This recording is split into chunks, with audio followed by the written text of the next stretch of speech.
Halo, pada video ini kami Abil Hakim dan Stefanus Nistas Dewangga akan menjelaskan mengenai fenomena creep yang terjadi pada material. Sebelum berbicara lebih lanjut mengenai fenomena creep tersebut, tanya sederhana yang terjadi dan berkaitan dengan creep pada kehidupan kita sehari-hari ialah mengenai bilah turbin, seperti yang terlihat pada gambar berikut. Pertanyaannya ialah, mengapa usia penggunaan bilah turbin tersebut dibatasi oleh waktu?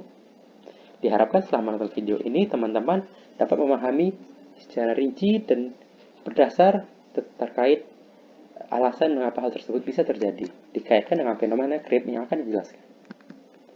Adapun olahan materinya di awal dengan perkenalan dari segi material, definisi creep, generalized creep behavior, stress and temperature effect, serta data exploration method. Perkenalan istilah asing yang digunakan, dan mohon perhatikan ini baik-baik jika Anda tidak familiar dengan konsep sains material. Yang pertama ialah deformasi, yaitu perubahan dimensi dari segi ukuran dari suatu material akibat adanya beban mekanik. Yang dilanjutkan dengan yang kedua, apa itu deformasi plastis? Tidak lain tidak bukan ialah deformasi yang terjadi bersifat non-reversible. Dengan kata lain, material itu tidak dapat kembali lagi pada dimensinya semula. Seperti kita lihat pada gambar di kiri ini, yang awalnya memiliki panjang L0, dimensi ukurannya mengalami deformasi plastis yang menyebabkan tidak dapat kembali lagi ke bentuk semula. Adapun yang berikutnya ialah dislokasi, yaitu fenomena terjadinya pergeseran atau pergerakan atom-atom di dalam sistem kristal logam yang dapat diilustrasikan oleh bentuk berikut. Adapun definisi creep ialah deformasi plastis yang terjadi pada material sebagai akibat dari temperatur tinggi dan tekanan statik yang diberikan pada kurun waktu tertentu. Kita lanjutkan dengan membahas generalized creep behavior atau sifat-sifat creep pada umumnya. Creep test atau pengujian creep dilakukan pada sebuah spesimen yang diberikan constant load. Constant load di sini dapat didefinisikan sebagai beban yang konstan dan temperatur yang konstan. Fenomena pertama atau sifat pertama yang kita bahas mengenai dislocation climb atau definisinya pendakian dislokasi. Nah, pertanyaan pertama yang muncul, pendakian apakah yang dimaksud? Di mana pendakian ini ialah perpindahan atom-atom dari ataupun menuju jalur dislokasi dengan difusi. Pengaruhnya yaitu menyebabkan pergerakan dislokasi pada arah yang tegak lurus, bukan sejajar dengan bidang slip. Maka apa yang akan terjadi sebagai konsekuensinya, yaitu terjadinya deformasi tambahan dari spesimen walaupun diberikan tegangan yang bersifat rendah. Berikutnya kita membahas mengenai kurva creep, yaitu bentuk representasi dari perilaku creep pada material, di mana terdapat 3 bagian, primary berwarna biru, secondary yang berbatas warna hijau, dan tertiary yang berwarna kuning. Pada primary creep atau transient, terjadi penurunan creep rate dikarenakan strain hardening. Lalu pada secondary creep atau steady state creep rate-nya konstan dan adanya keseimbangan antara strain hardening dengan recovery. Nah, pada daerah ini, daerah hijau tersebut, material menjadi lebih soft dan kemampuan yang bereformasi pun mulai kembali. Sedangkan pada tertiary creep, terjadi percepatan creep rate hingga material gagal, failure. Fenomena ini disebut rupture dan merupakan hasil dari perubahan struktur mikro. Nah, ini kurva creep pada constant load dan juga constant effective temperature dengan minimum creep rate, yaitu delta strain per delta time terkecil, terjadi pada secondary region di bagian hijau yang disebut sebagai steady state creep rate. Dan TR merupakan total time dibutuhkan hingga rupture atau rupture lifetime. Adapun persamaan tersebut mengenai hal-hal berikut akan dijelaskan. Nah, kita sampai di laju creep atau creep rate, yang mana terjadi pada bagian steady state dari kurva. Lalu apakah yang dimaksud dengan laju creep? Berdasarkan persamaan tersebut, dapat kita definisikan bahwa laju creep ialah perpanjangan spesimen per satuan waktu tertentu. Sementara menurut Arrhenius relationship, creep rate sesuai dengan rumus di samping. C dikalikan sigma pangkat N dikali bilangan eksponensial dari min Qc per RT. Dengan R adalah konstanta gas, T temperatur atau suhu pada Kelvin, C dan N adalah konstanta yang bergantung pada material, serta IC adalah energi aktivasi dari grip. Sementara rupture time atau waktu untuk putus terjadi pada bagian ketiga dari tahapan atau pada kurva yang telah kita jelaskan sebelumnya. Apa itu rupture time? Yaitu waktu yang dibutuhkan bagi material untuk putus atau terjadinya failure. Menurut Arrhenius relationship, persamaannya sebagai berikut. K kali sigma pangkat M dikali bilangan eksponensial dari QR per RT dengan R konstanta gas, T suhu Kelvin, K dan M adalah konstanta yang spesifik bergantung pada material, serta QR adalah energi aktivasi rupture.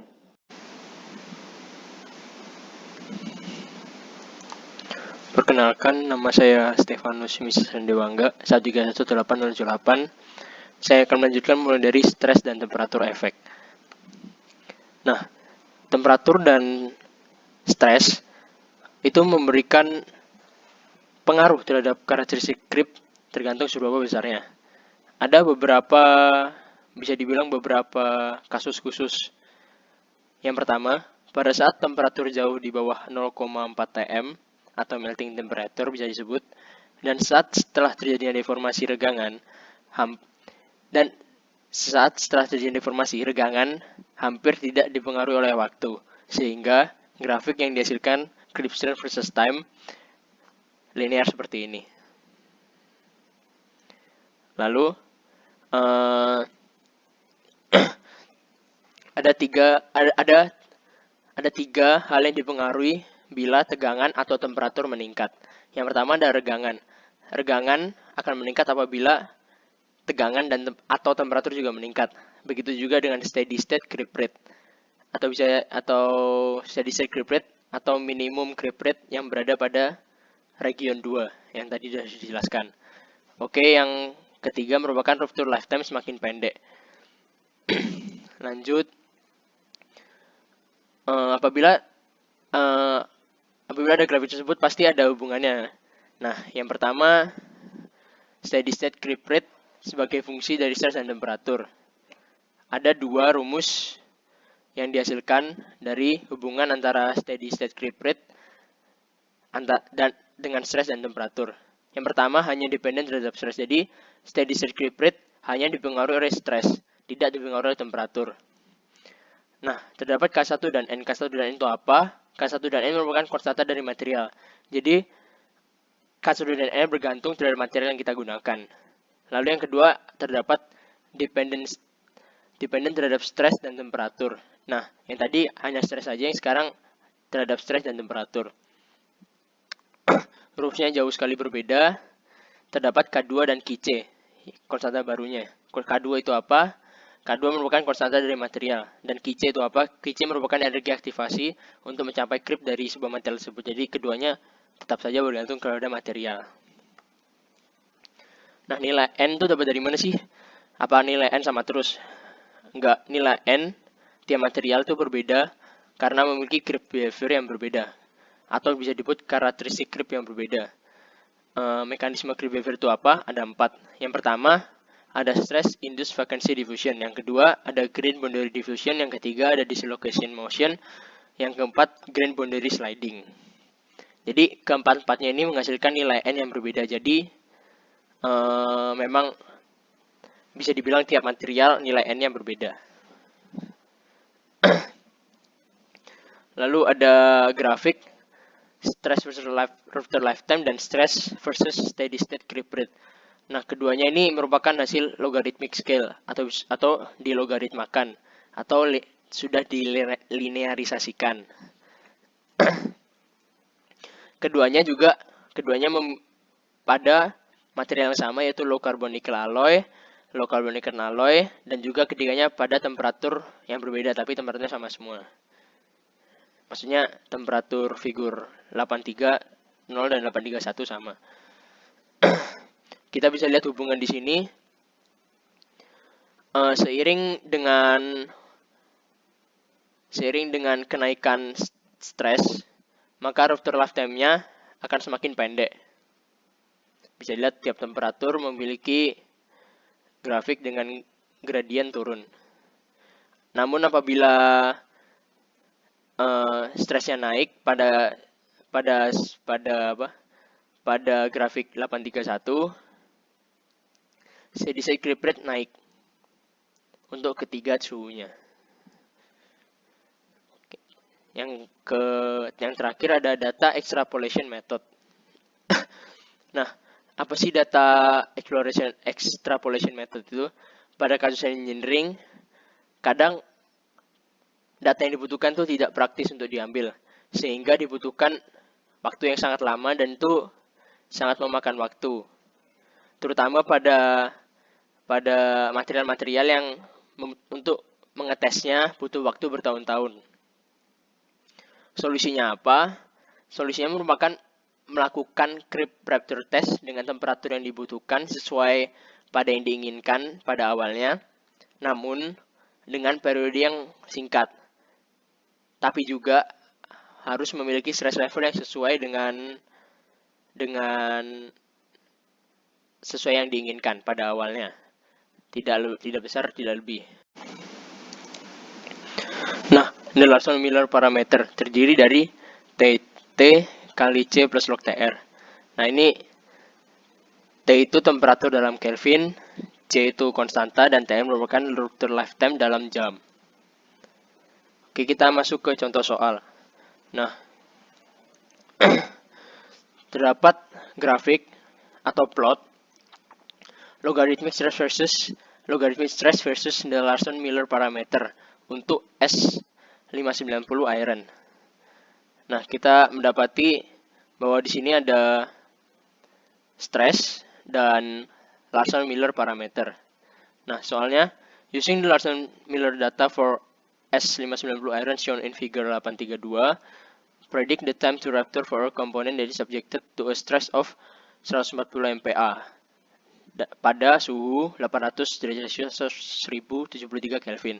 Nah, dari figur 832 sendiri, kita lihat pada stress 140 MPa, value Larson-Miller-nya itu berapa sih? Nah, pada soal ini diketahui. Nah, kalau di sini kan bacanya susah. Di sini langsung diketahui itu 24 kali 10 ke 3. Nah, ini langsung disamadenganin pada rumus yang ini tadi.